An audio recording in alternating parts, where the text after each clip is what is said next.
Good evening, friends. Day 9, bar is closed. Today had me really pondering one question and then reminiscing on another, experience and outcome of the experiment. Initially, the pondering question is, when did drinking become the activity? In which seasons, right? And in which scenarios? Whereby there was the versions all the way through that were, I'm going to go out and meet my friends and we'll have some drinks. And then there were the versions whereby I'm doing the drinking and that is the activity. Before I go too much into that, I kind of want to ponder on some other thoughts too, but that kind of sets us up for the conversation. And as always, the scenery is beautiful here. Tahoe has just got done rubbing himself all over the carpet and now has one of his toys and is prancing it around the floor. So he's happy to be home and not stuck in a car all day while I'm at the office. That's happening for now. So yeah, back to what we were talking about just in general. So, the other thing that I was reminiscing on, that really took hold of me fully today's the day that I can reflect on one of the earlier episodes when I talked about what happens when things get dull and mundane. And although today was not a dull and mundane day, so to speak, there was a lot that happened today that, certainly would not justify it to be called that. But what I'm really talking about is kind of like, when I come home at night now and I'm an empty nester and it's day 9 and there's no drink in sight, I have to figure out what to do every night. And there's like a whole list of things that, that I've been wanting to do maybe for years.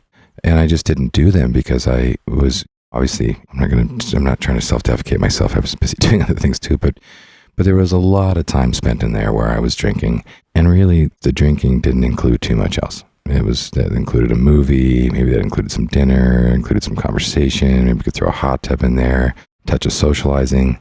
But other than that, drinking was the activity. And when I really look back at that now, I kind of shudder to think about how much time I invested, I should say, in that. And not to say that all of that was bad or that it was living out some kind of major regret here. I'm just suggesting that I now see the difference. I'm not going to live in the past. I'm not worried about that. That time has been spent and it was invested and it's got me here. But now, coming home and spending hours in the evening doing whatever I can do to keep me feeling in the flow and enjoying my evening and being in the groove. And so if that's reading, that's reading. If it's a movie, it's a movie. If it's, I was just thinking about, I inherited my stepfather's grandfather's pipe box and antique pipes many moons ago. And he was also the great grandfather to me who taught me how to play pool. And he owned ranches, and his first cattle ranch, as rumor would suggest, that in a pool game when he sharked it. And it was just everything I ever wanted to be. I imagine outside of James. James needed him together somehow. They were the combo.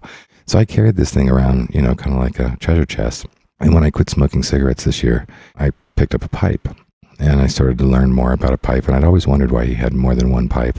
And, why would you need more than one pipe? And then I, started to learn that pipes need to rest. And then, of course, you have to maintain pipes, you clean them. And it just settled in that there was like this kind of daydream that I'd always had, something I always admired in others, was something about the simple life. A woman who sits down and weaves or makes pottery or does her thing, or a man who spends time cleaning his guns and sharpening his sword, so to speak. And so with that, I started to realize that this is really a fascinating experiment, more so than I thought, because now I've gotten myself to a level of kind of dull and I'm liking it. I'm going to clean my pipes tonight. That's kind of the plan. And I've been wanting to since I moved from Florida, and I've been swapping them out but not really cleaning them. And it's like, when do you sit down and take an hour and a half and run all the things through it and put them on schedule for their resting periods and have them on display for when you're going to swap them out. And it's a ceremony. I'm not doing a cigarette injection where I pump it in, nicotine, throw it out somewhere, either on earth or in a garbage can that ends up in earth.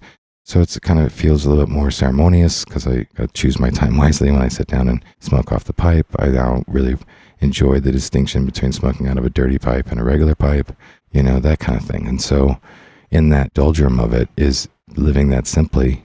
I always, probably was afraid that would make me terribly boring to others, particularly the woman I'm with. And so, that was just not a risk I was willing to take, And so So now the idea of spending my evening, watching Tahoe pick whichever pony he's going to play with and whatever, and decide when he's going to eat and take him out and figure out the science of his pooping methods. I'll be cleaning my pipe. And then, on that note, then you kind of take it to your body. And I'm terribly sorry to have to share this really grueling information with you at this point, but I have toenail fungus on my two big toes.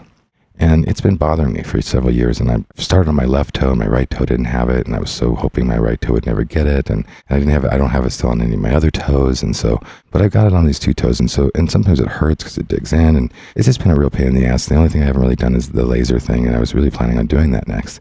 But the only reason why I bring this up is not to try to come up with some crass entertainment. I promise I won't do any fart jokes here or anything. But essentially, it's like all of a sudden as I took some time and I realized my feet were really hurting. They usually do. And I don't like to look at them because I've always kind of admired feet, particularly on women, but I can respect a man's good looking feet. And I always have wanted that as I grow old, especially as you grow old. And so I was starting to feel very disappointed that I didn't get to be one of those guys. And then I'm like taking a shower, I'm kind of running slow, and there's nowhere to go, and there's nothing to do, not another drink to pour. And I looked down and I noticed that I'm like halfway going through clean pink nails. I'm like, how did this happen? And I'm not trying to suggest some miracle happened over 9 days of not drinking, although I've long thought that it was certainly caused from something on the inside, kidney, liver, something, and certainly my liver's taken a beating all these years, and so it wouldn't surprise me if it was alcohol-induced, or if you took it to a spiritual level or a cosmic level, you'd think it was an energy that I was putting into, out there and to take physical form so that I can remind myself that I'm hurting myself and my body's showing me, or any number of ways you could look at it. But now I'm looking at it as, it looks like my nails are coming back clean. And, I've obviously done a lot of other healing work before I got to this microphone today, and many transitions in my life that can lend to my experience in this. But in the non-alcohol version of it, it was kind of cool to see that healing occurring on its own, which seemed so impossible and so far away. So I promise to keep you guys up to date if it is relevant on my toe fungus. Other than that, the last thing I can think of really is that I've noticed that I'm less agitated, that I'm less likely to go into that auto response of negative talk and or triggered emotions around things that would typically trigger me. Today, for instance, there was a number of little weird financial hiccups that occurred, and finances over the years for me have always been a real trigger point. And then, there was any number of things that I could have, gotten triggered, and I felt it almost try in my body, and then it just went away. And it was like I finally kind of reached this, at least momentary state of, is this life or death? And when the answer was no, my adrenal glands didn't take off, and therefore I was tremendously less bitchy, less reactive, or less of a bitch, less reactive. And it kind of reminded me and made me laugh at myself a little bit about just what a lunatic I was in the past. Anyway, that's it. Thanks for joining me.